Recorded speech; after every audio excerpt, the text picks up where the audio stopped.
Hey everyone, it's Chris in the North Conway studio, and the champ is here. We are interviewing Danny Rassi, who is the new Chopped champion. He appeared recently on Chopped, the Food Network program, and came away with the title of Best Comfort Food Cook Burger Edition. Danny, thanks for joining us. What a week it's been. Thank you so much. I appreciate the opportunity to sit down and talk with you. It's been a heck of a week, man. Well, the last time we talked, the episode was about to air. You filmed it back in August. You weren't allowed to tell us anything about the show, but now that it's aired, you can reveal a little bit more. So let's get in behind the scenes. First, watching it yourself, what was your reaction to the show? Because filming it and then watching it are two different things. How did you feel watching that show? To be honest with you, it was I was like watching. It was surreal because I was there, I did it, and when they do that, their processes of editing, and they do such an amazing job to, have it drama filled, and we actually helped with that as well. We added some more drama ourselves, so it was surreal to watch it, and it was really cool to see what they did with it. I have so many questions from a TV standpoint. I love the editing on that show, and you can see some of the strings being pulled by the producers in the background, and we'll get into that a little bit. So, what was your? I guess you had a watch party with some people at your restaurant. What was their reaction when your name was actually when your dish was revealed to be the final dish, and that you won the Chopped episode? Well, first I want to let everyone know we did have a little watch party. It was basically all of my employees, and then a few family members. I think maybe my parents too, and then my best friend, who's my cousin as well, came up. And what we did there, just so we're all clear, we were very socially distant. Everyone wore masks when they sat down to eat. Obviously, just like as at a restaurant, we would do. Essentially, we just had the tables and chairs the same exact way we do for our regular run restaurant.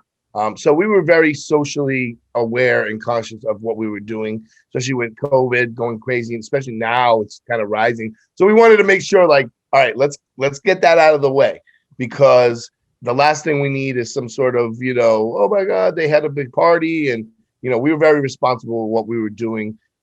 We tried to make sure, we served the food ourselves. No one was touching other things. You know what I mean? All those little things that we would do at the restaurant for our regular guests and customers. And let's be honest, all these guys work together already. We're already wearing masks. We're already doing all these things to stay socially distant. So we wanted to make sure that we're going to enjoy this time and not let something like that, ruin it. It's already ruined 2020 pretty much, but we were trying to make it, we were trying to be very aware of what we were doing. I could have easily invited 100 more people and had it this big extravaganza, which I really wanted to. And the whole town would have been there. I know, man. And it was bittersweet, but you know what? We made the best of what we had.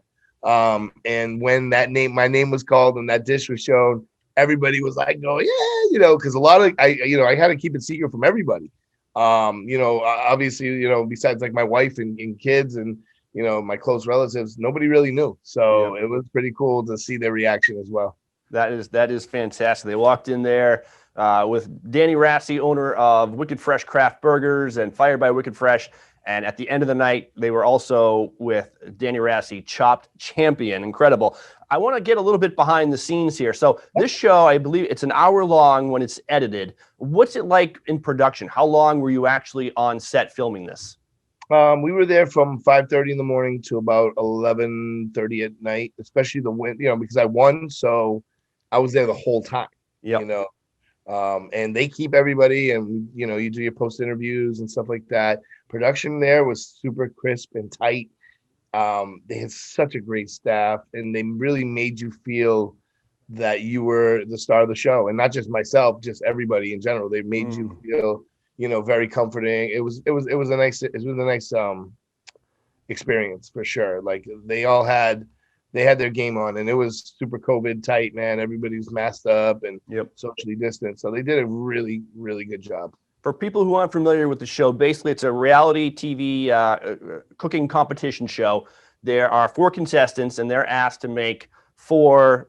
In your case, it was an appetizer, an entree, a dessert. And at the end of each one, one of the 4 competitors gets eliminated. So there's only one person left at the end. In this case, it was our own chef, Danny. But one of the things that really makes this show work is that the people who are obviously good cooks, they're chefs, they also have personalities in their characters. So what was the process of being selected for this show? Because obviously you don't want to hire someone who has no personality to be on the show. So was there grooming? Were there auditions? Was there any sort of coaching that before you actually got to be on the show? Well, they required me to take 2 to 3 hours of acting class. No, it was just, I'm just being me. You know what I mean? And you do the there's like 2 or 3 interviews you do. You get to know them. You're sending. I mean, it was like a job interview, so you're sending tons of stuff to them. Basically your resume, pictures of food, your family, your background, your story. We did a couple Skype interview or Zoom interviews, whatever. And I was just me. I just was myself, and happy-go-lucky, I guess, or whatever you want to call it, humble. And I tried to just show them what I can do and what I'm about, and where I'm from, and where I'm at now. So they seem to like it and enjoy it. And my thought was, I'm just gonna be me. I'm not gonna go do anything crazy or try to get extra time on the camera by doing something ridiculous. I just was just trying to be me, and I think that was the mindset for everybody there, because the people I cooked alongside with, they were great competitors and really cool people. At the beginning of the show, you had the intro, the sound bite. The first bite is a flavor bomb to the palate. Is that yours, or is that coached at all? Yeah, I had some good one-liners, man, for sure. That they got to the point where they're like, "Have you done this before?" And I'm like, "No, not really. I've never been on TV like this, for sure. Not at this level. I've done a couple little interviews here and there with local papers and stuff, but nothing to this caliber." They had never watched White Mountains TV. I know. It was like, have you not seen the interview at White Mountains TV? Honestly, I think they have, because they were pulling from everywhere when they were doing the interview process. So they were getting it from everywhere. So I can imagine they did see your handsome face there interviewing me from last summer. They probably had tape over mine just so they could concentrate on your reactions, though.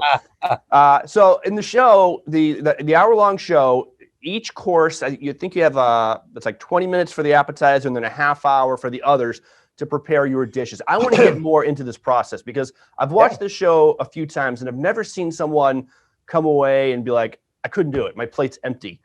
So is it that strict? Do you really have a half hour from where you discover your ingredients to here it is, here's my finished meal?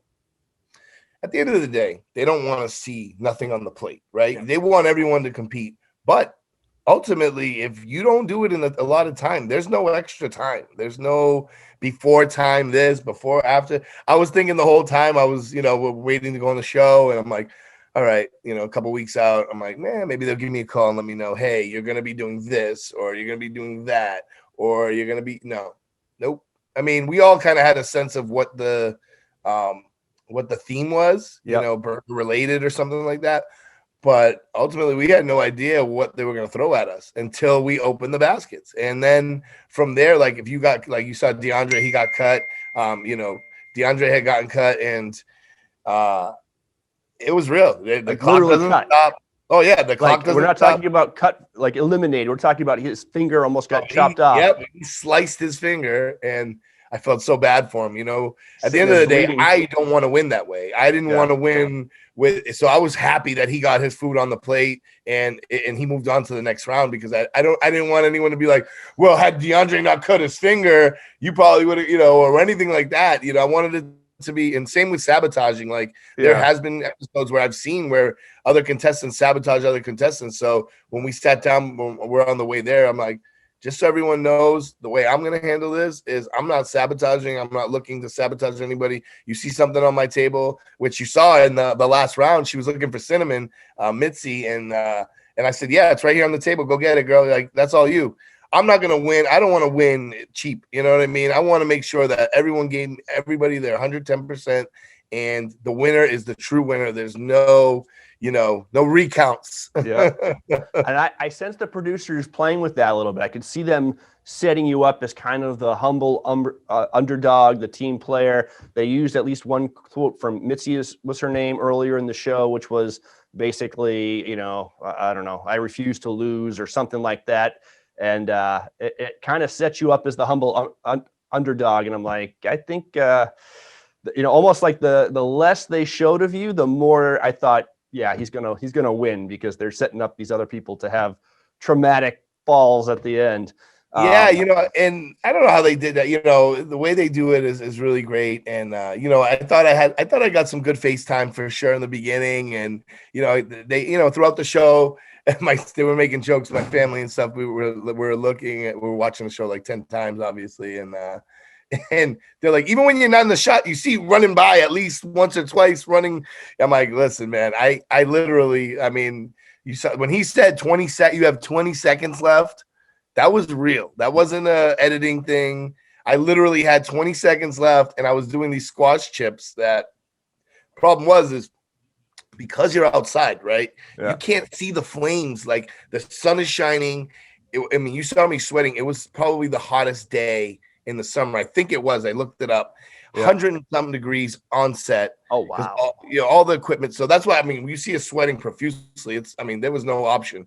Not to mention the cameras, all the pressure, you're running around. And so that played into it. At the end of the day, it was crazy because you're sitting there running around like a psycho. And I had 20 seconds.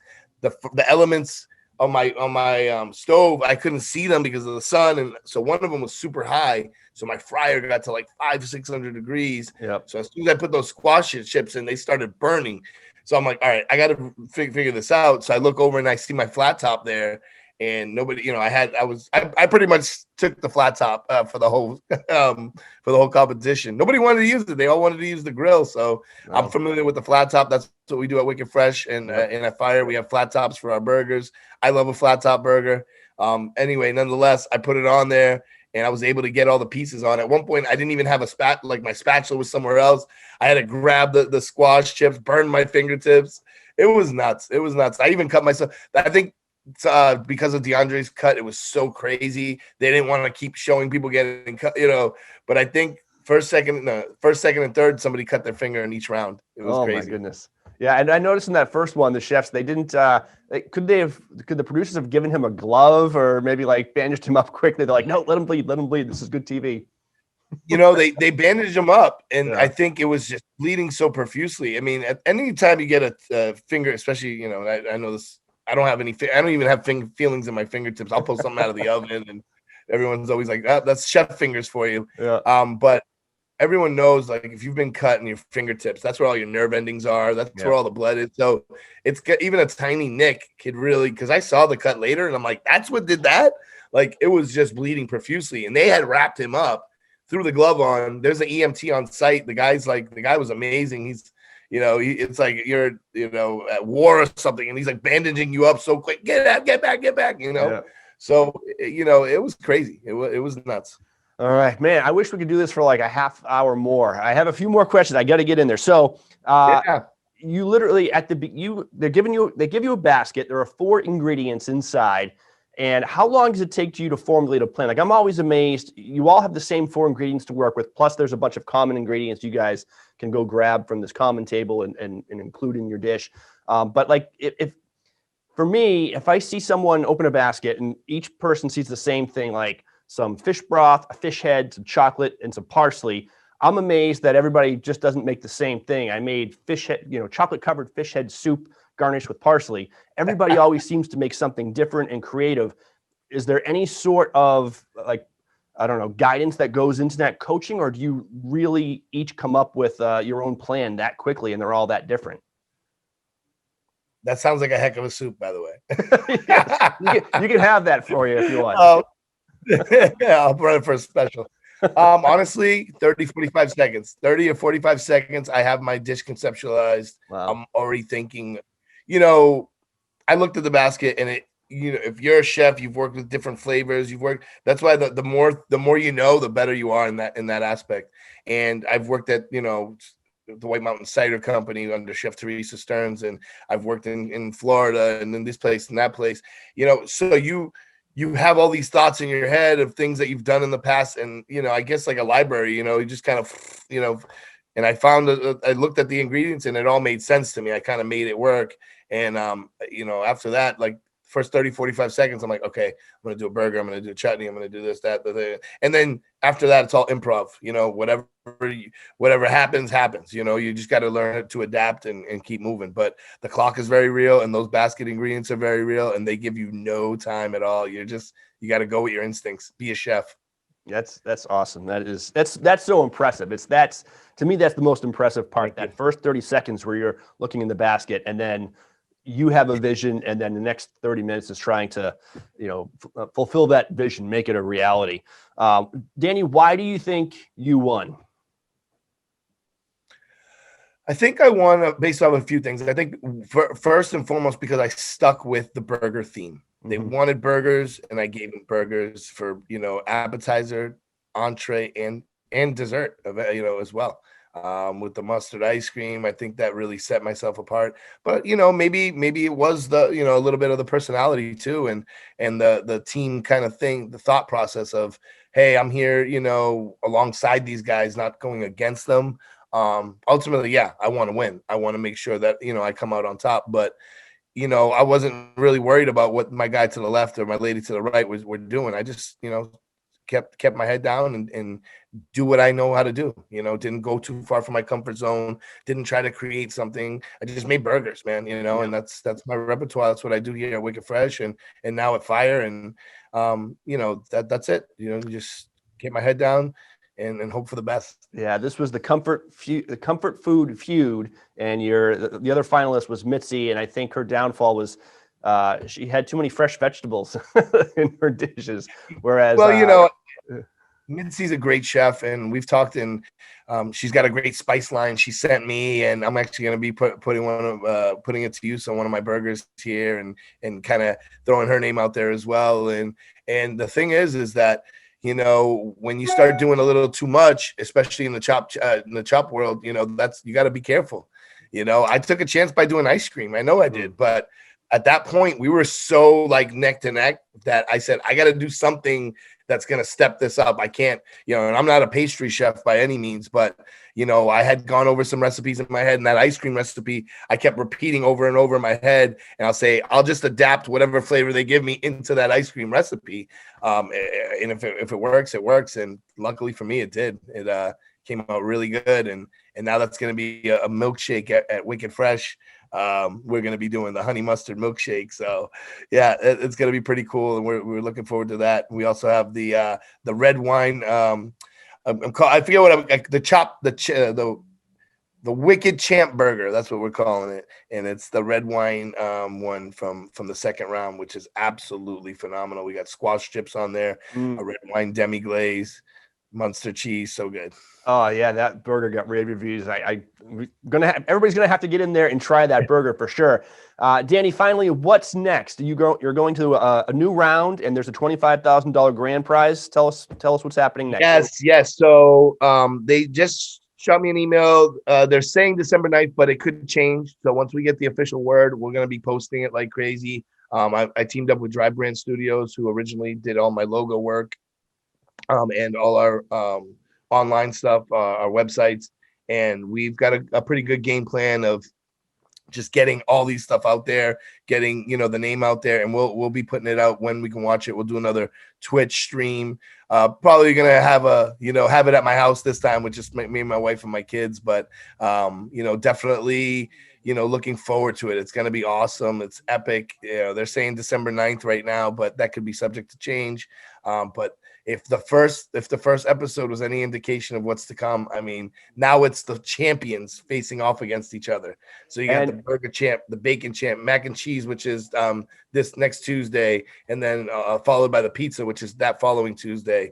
And then I don't know if they're going to do a week spread first of all the previous stuff and then put the championship. I don't know how that works, but you just gonna have to stay tuned in. Check out our Facebook and Instagram pages, Wicked Fresh and Fire by Wicked. All right. Are you confident? Can you expand beyond burgers? Because it sounds like the next round could be a little bit of everything. The whole thing is I kept saying I'm not a one-trick pony. I want to show what I can do. I'm not just a burger guy. So in this next episode, if I make it past the first round, hopefully I can represent and show that and show that, even in the first round, hey, what can I do? What can I set myself apart from all these other champions in their own right? So, it's going to be interesting to see for sure. All right. Well, check out Danny Rassi also at Wicked Fresh Craft Burgers in North Conway and Fire by Wicked Fresh, where the first bite is a flavored bomb to the palate. I think that needs to go on a t-shirt, Danny. Yeah, absolutely. That and Donut Mirepoix. We got a few funny things I said on there. Slappy Joe. Maybe we can hit up Adam Sandler. He's a native New Hampshireite, so maybe we can he can sign a shirt or something for me. That would be amazing. Also, I just want to throw in there. We teamed up with Conway Embroidery, and they came up with some awesome. It's called the Dueling logo here, and it's Fire and Wicked Fresh combined, and it's limited edition. We just put it on our website. So if you go online ordering for food, click on the merchandise tab on menus, and you can see all the merchandise we have. We just put it out there. Come support the local businesses here in town. Come get some cool merch. The stuff we have there is awesome. We got snow hats, hoodies, t-shirts, masks. We even have some aprons that Kelly embroidered from Conway Embroidery. Just amazing stuff. We're happy and proud to have their products on our shelves.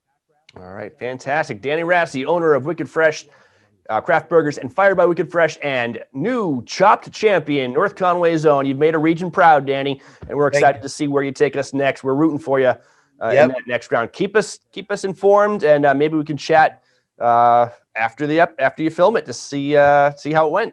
Absolutely, I'd love to sit down and chat with you, man. Thank you so much for your time, and I appreciate everything. All right, and you can probably see, if you missed the episode, you can probably check it out streaming on the Food Network. So wherever you watch Food Network programming, you can check that out. And you're watching White Mountains TV.